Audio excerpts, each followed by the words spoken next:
L'info de ce jeudi 7 février vous est présentée par Laure Girard. Bonjour. Bonsoir Pascal, bonsoir à tous. Au sommaire de cette édition, le ras-le-bol des employés des organismes sociaux au Mans. Ils manifestaient ce jeudi dans le cadre d'une journée d'action nationale. La FDSEA sort grande gagnante aux élections de la Chambre d'agriculture sartoise. Les réactions à chaud dans ce journal. Mon invité de l'info pour compléter le sujet, ce sera Thierry Leroy, directeur départemental de la SAFER sartoise, un organisme de conseil en aménagement de l'espace rural. Nous ferons le point ensemble sur les grands enjeux dans l'agriculture sartoise pour les prochaines années. Et puis au Mans, deux créateurs s'associent et proposent un concept très original pour la Saint-Valentin, le chapeau à deux têtes. Mais on commence ce journal avec cette image. Les membres du nouveau comité de lutte de Candia-le-Lude étaient ce jeudi sur le site de Renault ACI au Mans. Une rencontre pour fédérer les salariés des deux entreprises en difficulté, comme chacun le sait. Aujourd'hui, les salariés de Candia ont appris que la dernière réunion de négociation avec le groupe Sodial aura lieu le 12 février et non le 22, comme initialement annoncé. Avec le sentiment que pour eux, l'étau se resserre, je vous propose d'écouter Nicolas Martin, membre du comité de lutte Candia-le-Lude, au micro de Florent Clavel. Je suis un peu désabusé par l'annonce qu'on vient d'avoir parce qu'on avait fait un plan d'attaque pour 15 jours et que là on se retrouve avec un plan d'attaque sur 4 jours. Donc je sais pas ce qu'on va faire.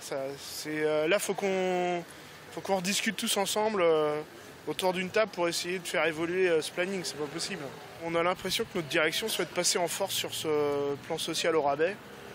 Et je sais pas. Aujourd'hui on n'a pas eu le temps de réfléchir, on vient de l'apprendre, on est un petit peu abattus. À noter, au moment où nous parlons, les salariés de Candia devraient recevoir la visite du ministre de l'Agriculture, Stéphane Le Foll, sur le site du Lude. Ministre de l'Agriculture que vous retrouverez sur LMTV dans notre quotidienne de demain, vendredi, juste après le journal en direct, bien sûr. On le disait en ouverture, autre manifestation aujourd'hui, il s'agissait des employés de la CPAM, avenue Bollé. Oui, une quarantaine de salariés des organismes sociaux du Mans, principalement de la CPAM, mais aussi de la CAF, étaient en grève toute la journée. Ils se plaignent de ne plus pouvoir assurer correctement leur mission de service public. Florent Clavel. Vous pourrez siffler, hurler, crier toutes vos revendications. Ils ont choisi la méthode festive pour faire passer leur message. Revalorisation des salaires, stop à la réduction des effectifs et aux dégradations des conditions de travail. Les premiers à en pâtir, selon les salariés des organismes sociaux comme la CAF ou la CPAM, ce sont les bénéficiaires. Alors dans la Sarthe, ce sont des fermetures de points d'accueil. Ce sont 90 000 dossiers en souffrance qui ne sont pas remboursés. Et ce sont des chiffres que j'ai eus au 31 janvier. Donc une masse de travail auquel les agents n'arrivent pas à faire face. De son côté, la direction comprend certaines inquiétudes des manifestants grévistes, comme la perte de contact direct avec la population, mais selon elle, les services proposés ne sont pas dégradés, au contraire. Les services, nous avons des résultats qui sont très satisfaisants depuis plusieurs années, qui sont encore en augmentation cette année par rapport à l'an dernier. Et quand je prends tous les objectifs en termes d'accueil, accueil téléphonique, accueil physique, délai de traitement des dossiers, nous avons des résultats qui sont très satisfaisants et supérieurs à ceux d'il y a 10 ans. Environ 20% des salariés de la CPAM étaient en grève aujourd'hui. La caisse primaire était fermée toute la journée, mais les services en ligne et la plateforme téléphonique ont fonctionné. En bref, maintenant, les soldats du 2e RIMA vont former les armées maliennes. Un premier détachement composé de cadres partira du camp d'Auvour en Sarthe cette nuit de jeudi à vendredi afin d'évaluer les besoins sur place. Une cinquantaine d'instructeurs du régiment devraient les rejoindre début mars. Sur place, les Marsouins seront chargés de la formation et de l'entraînement de bataillons des forces armées maliennes, y compris en matière de droit humanitaire et de protection des civils. Justice, l'affaire dite du coup de couteau sera rejugée en appel.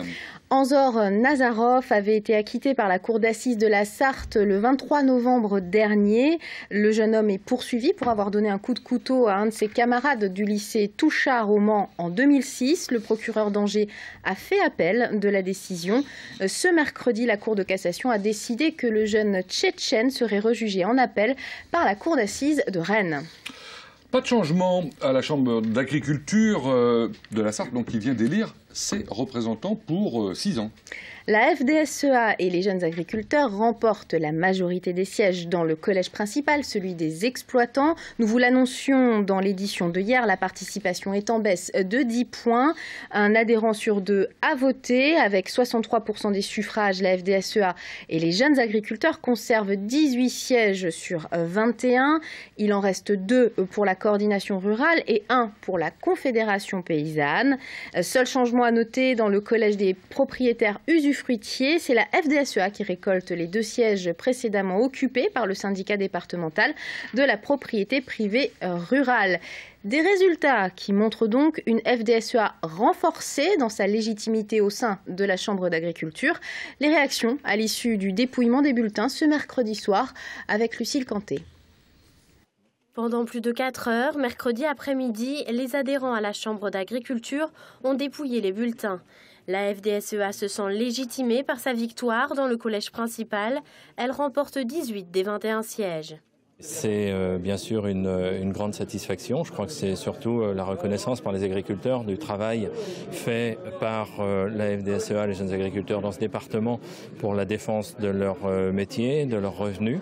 C'est une reconnaissance du travail fait par la Chambre d'agriculture aux côtés du syndicalisme majoritaire pour ces mêmes objectifs. La participation à hauteur de 50% pour ce collège des exploitants enregistre donc une baisse de 10 points.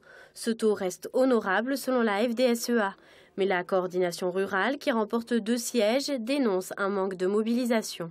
Ce qui m'interpelle en premier lieu, c'est le niveau de participation. Je pense que le monde agricole n'a pas encore saisi l'importance de ces élections. Ce n'est pas seulement la représentation de la Chambre, c'est aussi les postes à occuper dans tous les organismes qui environnent l'agriculture. Le dernier siège de ce collège revient donc à la Confédération paysanne qui juge le résultat décevant. Nous, on a fait une campagne avec très peu de moyens financiers et humains.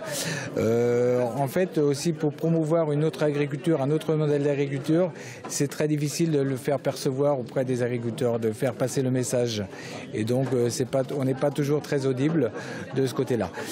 C'est vrai que ça prend du temps, ça prend du chemin, et on sait que dans le monde agricole, de bouleverser les habitudes, c'est difficile. L'élection du président de la Chambre d'agriculture de la Sarthe aura lieu le 22 février prochain. Jean-Loïc Landrin se présentera à sa propre succession. Il devrait être le seul candidat. Et pour pousser un petit peu plus loin la réflexion sur l'agriculture sartoise, je reçois mon invité Thierry Leroy. Bonsoir. Bonsoir. Vous êtes directeur départemental de la SAFER sartoise. Alors c'est un organisme de conseil en aménagement de l'espace rural.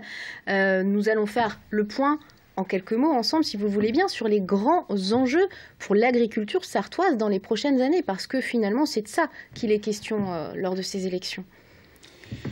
Effectivement, les enjeux sont multiples, sont forts. Les principaux, c'est de pouvoir assurer le renouvellement des générations en agriculture. Donc ça passe par une politique d'installation dynamique et active. Et donc à ce titre, la SAFER vient apporter sa contribution sur le sujet. C'est aussi permettre aux exploitations en place de poursuivre leur développement, de les rendre plus performantes pour, à terme, à moyen terme, leur permettre donc de transmettre ces exploitations. In fine, donc, c'est assurer donc l'installation de jeunes agriculteurs.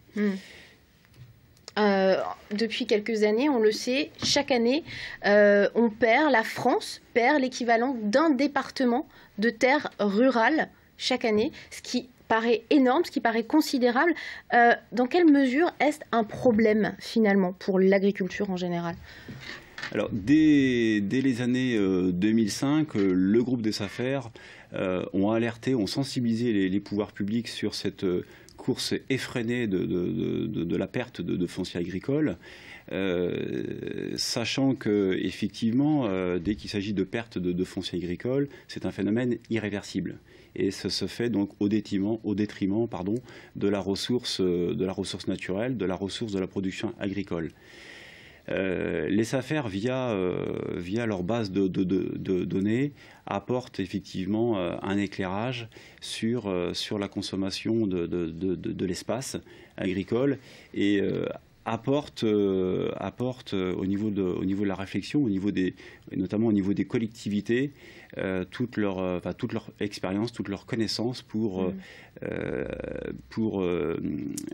les aider à raisonner sur la consommation de l'espace. Un exemple concret, celui de la LGV par exemple, qui est en construction aujourd'hui dans le département de la Sarthe, on le sait, beaucoup d'agriculteurs craignent, et à juste titre, qu'on leur grignote des parcelles de terre. Dans quelle mesure vous intervenez dans ce genre de dossier ? Alors, tout un travail a été fait en amont depuis maintenant 5-6 ans, où effectivement la SAFER a constitué des réserves et des stocks fonciers justement pour anticiper les pertes de terres agricoles auprès des exploitants qui sont directement impactés par l'ouvrage. Nous sommes sur un cas particulier où effectivement, sans rentrer trop dans la technique, il y a une procédure d'aménagement foncier qui prévoit effectivement de réparer les préjudices engendrés par cette ligne.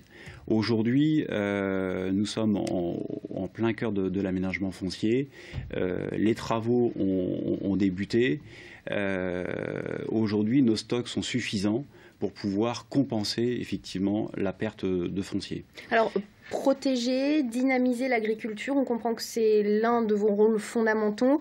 Il y en a un autre, c'est la préservation de l'environnement. Comment on fait justement pour pousser une agriculture qui soit productive tout en étant protecteur de l'environnement ? Tout à fait, c'est toute la difficulté et c'est tout le travail de la SAFER, c'est à la fois concilier une politique d'installation, de renouvellement donc des générations, permettre aussi à des agriculteurs de se développer, de s'agrandir, mais aussi protéger nos ressources naturelles. Je citerai à titre d'exemple la protection de la ressource en eau, entre autres. Donc ce sont tous ces paramètres que la SAFER est amenée à gérer au sein de son comité technique, à arbitrer sur les différents usages du foncier. Et vous êtes force conseil donc pour les agriculteurs. Merci d'être venu nous apporter un éclairage sur les grands enjeux de l'agriculture sartoise pour les prochaines années. Merci. Et si on reste dans le domaine agricole, je vous rappelle que l'invité de la quotidienne demain, donc entre 18h45 et 19h, sera Stéphane Le Foll, ministre de l'Agriculture. Donc on clôt maintenant ce chapitre agricole avec cette information de l'Agence régionale de santé. L'ARS signalait ce mercredi par un communiqué la présence de produits anti-limaces en sortie de plusieurs stations de traitement de l'eau potable du département. Une pollution constatée depuis le mois de novembre. En Sarthe, les stations du Mans et de Sablé sont concernées. La situation revient néanmoins peu à peu à la normale. Selon l'agence de santé, la quantité de produits phytosanitaires présente dans l'eau n'est pas dangereuse pour le consommateur. De son côté, le groupe Europe Écologie Les Verts au Conseil général rappelle ce jeudi dans un communiqué l'impact environnemental et sanitaire de ces produits dont, je cite, on ignore les effets sur l'organisme. Allez, à une semaine de la Saint-Valentin, deux Sartois nous présentent des chapeaux faits pour les amoureux. Thierry Soufflard et Nelly Bichet créent ensemble le chapeau pour deux têtes, découverte dans l'atelier de Thierry Soufflard au Mans. C'est en regardant les amoureux s'embrasser au jardin des Tuileries à Paris que Thierry Soufflard, journaliste et photographe, a eu cette idée originale.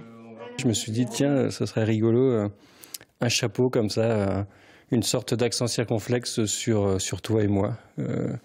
Voilà, l'idée de départ était celle-là.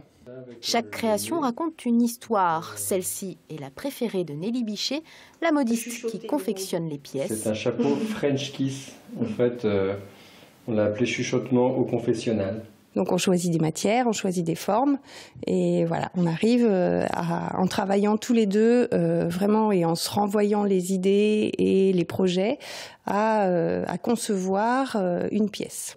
Un chapeau, c'est un mois de travail de réalisation. On touche au domaine de la haute couture. On fait d'ailleurs des chapeaux sur mesure avec les thèmes favoris des couples, pour des mariages par exemple, ou pour des cérémonies très particulières. Donc le but du jeu, voilà, c'est de créer un objet qui aille sur les deux têtes et qui les unisse. L'idée, c'est vraiment de faire des chapeaux d'exception et puis des belles pièces uniques. Clin d'œil à la fête des amoureux, ces 5 chapeaux seront présentés le 14 février prochain dans une galerie parisienne. L'aventure commence bien pour les 2 complices qui affichent déjà un carnet de commandes bien rempli. Enfin, les autres amoureux, ceux qui aiment les vieux bolides, ont rendez-vous les 4, 5 et 6 juillet 2014, date de la 7e édition de Le Mans Classique. Pierre Fillon, le directeur de l'ACO, les a rendus publics ce mercredi lors du salon Rétromobile à Paris. Un peu de patience donc pour les amoureux des 24 heures version rétro, Pascal. Et pour être complet peut-être dans le domaine, mais vous l'avez déjà vu annoncé sur LM TV, à Rétromobile, vous trouverez également LM Story qui, vous le savez, fonctionne en biennale avec Le Mans Classique. Et LM Story, c'est bien en 2013 et c'est bien le premier week-end. Ça se passe sur le Bugatti. C'est pas sur le grand circuit, mais ce sont également des vieilles voitures, je veux le dire, parce qu'ils font un travail remarquable sur les bénévoles de la ACO de Paris qui l'organise. Merci. On se retrouve dans un instant avec vous, Laure, pour l'actu vue par les entrepreneurs. Le journal est terminé pour aujourd'hui. Maintenant, la météo.